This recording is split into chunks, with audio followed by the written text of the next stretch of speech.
आजादनगर बोमा विस्फोरण घटना capital hospital रे NIA team hospital पहुंची तनाघना करुछंती दुई जणिया टीम हॉस्पिटल रो कर्तृपक्षों को भेटी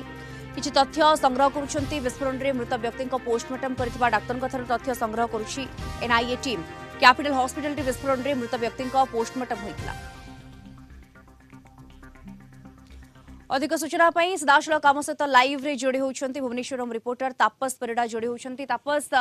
कैपिटल हॉस्पिटल रे एनआईए रो टीम पहुंची छंती किछि तथ्य संग्रह करूछंती डाटा कलेक्ट करूछंती जे पोस्टमार्टम करथिले से डाक्टर ठाରୁ निहात भाव में दीप्ति आप जानते गत जानुरी 27 तारिख में एयरफिल्ड थाना अंचल आजाद नगर जो भाव में बोमा विस्फोरण घटला से घटना जेहेतु एनआईए यार तदंत करुच्ची तेणु ए घटना को लेकिन एनआईए एक टीम दुई जणिया टीम बर्तमान कैपिटल हॉस्पिटल रे पहुंची एवं हॉस्पिटल रो जो